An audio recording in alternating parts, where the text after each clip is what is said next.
It's MED Monday! Today, earning folds by aggressively playing draws.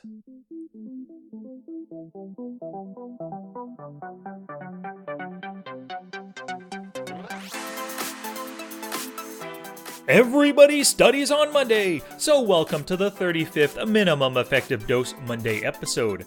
Today's article comes to us from dandbpoker.com.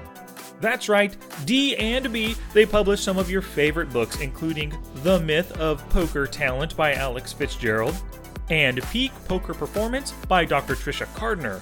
They also published another book by Steve Blay, which was called From Vietnam to Vegas, How I Won the World Series of Poker Main Event. And this was a book recounting Qui Wynn's main event dominance back in 2017. And so Steve Blay, longtime poker player, author, and everything too, but he published this article on dandbpoker.com. And the article is called Playing Draws Part 1. Now, the great thing about this is two great things, of course. This article was a really good article simplifying why you want to play or why you might want to play your draws aggressively. But the other great thing about this is that this is part 1. I don't know how many parts Steve will end up writing about this, but if part 2 is good, then part 3 and part 4, however far he goes, I'll probably do MED episodes on all of them. So we're going to basically be following Steve Blay's articles all about playing draws. And I think this will really help all of us just play draws more effectively, because we hit so many draws, from nut flush draws, nut open-ended straight draws, gut shots, 2 overs, all that kind of stuff. I'm sure in this series he'll be talking about all of it. So today I'm going to read the full article for you, and then I'm going to give you 2 things. The first is going to be the minimum effective dose idea. Now, this is the critical concept to take away and apply to your poker game and to your studies. The second thing I'll give you is the minimum effective dose action. That's the one thing that you must do this week to boost your poker to the next level. So now, some words of wisdom from Steve Blay. Gambate! You with me? So let's do this thing! Playing Draws Part 1. I'm going to be presenting an entire series on playing draws correctly, because as a poker coach, it's the number one aspect of post-flop play that I see botched time and time again. By the end of the series, you should feel confident playing your draws in a multitude of situations. Before I get into specific draws and the different techniques for playing them from in and out of position, I want to talk about draws in general and our overall goals when we play our draws aggressively. Because that's usually the crux of the matter. When we flop the nut flush draw, we're usually not folding. So the only question becomes, are we going to play passively by calling or check calling and hope to make our draw, or aggressively by raising or check raising? In future installments of this series, I'm going to cover in detail which draws, in my opinion, should be played passively and which should be played aggressively. But before we can do that, we need to understand what our goals are if we're going to play a draw aggressively in the first place. It's important to understand that the goal of playing a draw aggressively is always to win the pot right then, with very few exceptions.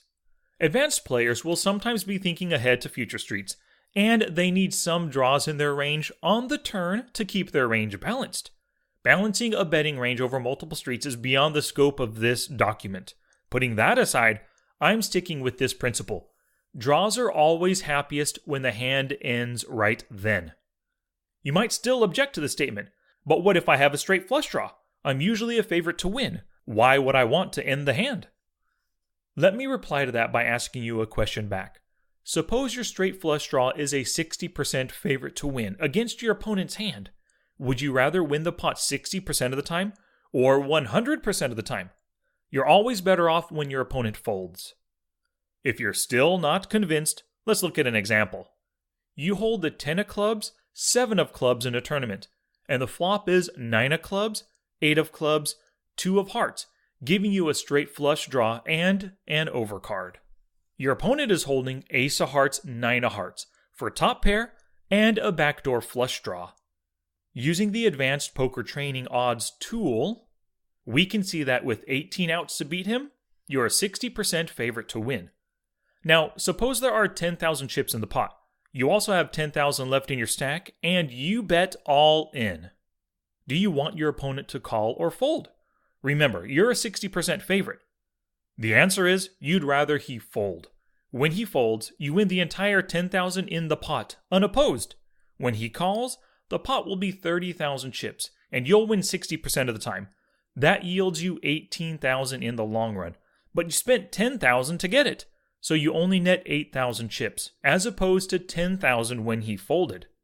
So with only a few rare exceptions, you want your opponent to fold when you're semi-bluffing. That leads to the following maxim. When you're semi-bluffing, choose the betting line that will maximize your fold equity.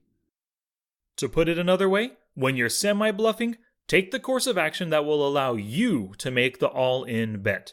This is especially important in tournaments, when stacks are often shallower, and it's not unusual for stacks to go all in on the flop.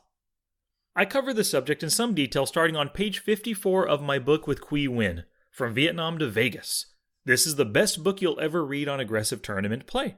I'll take one example right out of the book. Suppose it's the WSOP main event, and you are Quy Nguyen. There is 5 million in the pot, and you have 25 million left in your stack. Your opponent has you covered.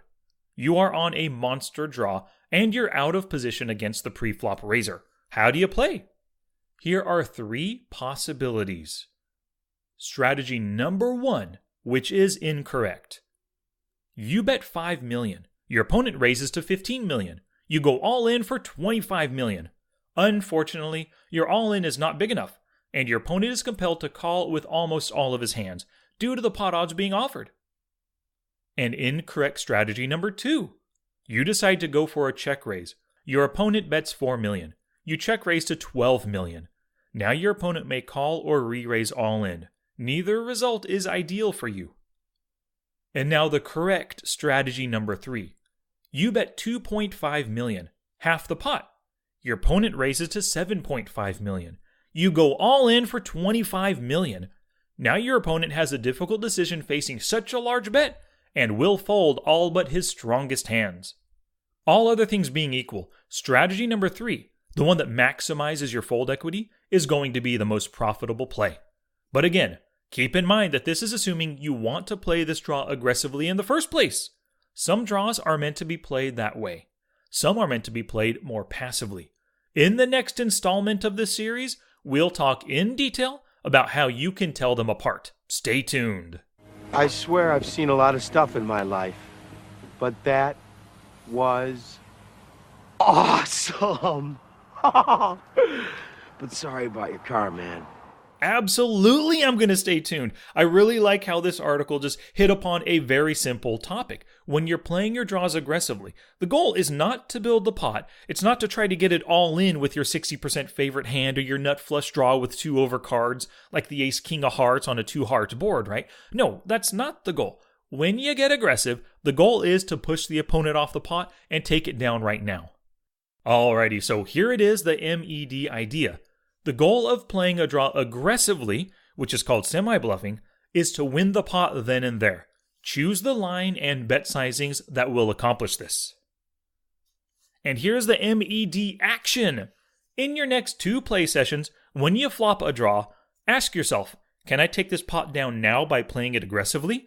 If the answer is yes, decide on the line you'll take and your bet sizing. Then make the play and tag the hand for later review.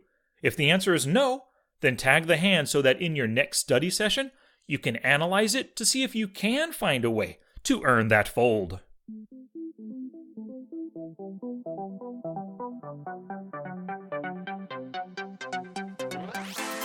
Well, thank you so much for listening today, and of course thank you very much to Steve Blay and dnbpoker.com for putting out such a killer article and starting us off on a brand new series. This is going to be great. I'm really looking forward to it. If you haven't visited already, check out dnbpoker.com for all their books along with strategy articles and some other stuff that they've got. And you can also learn a little bit more about Steve Blay by visiting the site that he founded called advancedpokertraining.com. And if this is your first time hearing about DNB Poker or Steve Blay and advancedpokertraining.com, just let them know that I sent you their way via Twitter @dbpoker1 or @pokertraining. You can listen to this and every other MED Monday episode by visiting smartpokerstudy.com/MED Monday. Please send me any questions via email, sky@smartpokerstudy.com, and I love your support, patreon.com/smartpokerstudy. And later this week in episode 207, I'm going to give you a new list of 5 areas that you must focus on, and this one is geared towards aspiring poker profit makers. So until next time, apply the MED idea to the rest of your game and practice the MED action all week long.